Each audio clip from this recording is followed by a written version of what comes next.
ফখরুল, আপনি জানাচ্ছিলেন সকাল থেকেই রিটার্নিং কর্মকর্তার কার্যালয় থেকে বেসরকারিভাবে ফলাফল আমরা পেয়ে গেলেও সরকারিভাবে এখনো পূর্ণাঙ্গ ফলাফল পেতে বাকি আছে। তো আপনার কাছে কি খবর আছে?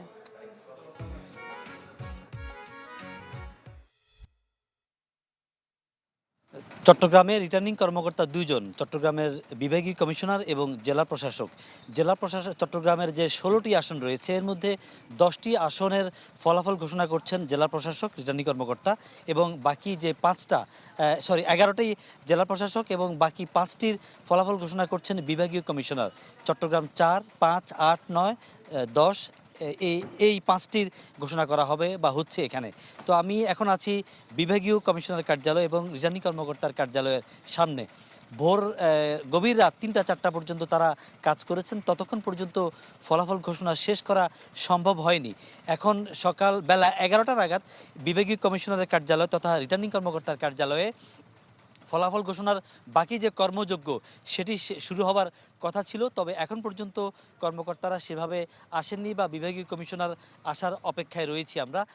তবে কর্মকর্তাদের সাথে দু একজন যারা এসে চলেও গেছেন, তাদের সাথে আলাপ করে জানতে পারলাম যে আসলে আমরা বলেছি যে সারা দেশের মানুষ জানে ফলাফল কি এবং কারা বিএনপি নিরঙ্কুশ জয় পেয়ে সরকার গঠন করতেও যাচ্ছেন, কিন্তু এখনও কেন ফলাফল ঘোষণার প্রক্রিয়াটি বাকি রয়ে গেছে। তো বললেন যে আসলে সরকারি যে প্রসেস, সেই প্রসেসে ফলাফল আসা এবং আনুষ্ঠানিকভাবে কিন্তু আইন অনুযায়ী সরকারি বিধি অনুযায়ী কিন্তু আজকেই সরকারি সব ফলাফল একসাথে আনুষ্ঠানিকভাবে ঘোষণা করার কথা। তো আসলে এখন ফলাফল ঘোষণার যে প্রক্রিয়াটি বাকি রয়েছে এটি বলা যায় একরকম আনুষ্ঠানিকতা।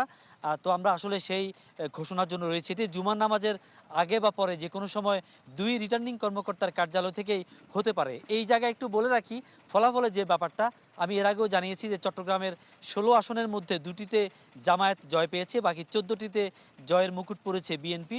তবে চট্টগ্রামের 2টি আসন, চট্টগ্রাম যে সীতাকুণ্ড এবং ফটিকছড়ি, এই 2টি আসনে যে দুজন বিজয় লাভ করেছেন তাদের আদালতে মামলা রয়েছে এবং আদালতের একটি ডিরেকশনও এরকম রয়েছে, এটি ফলাফল যাই হোক এটি স্থগিত থাকবে।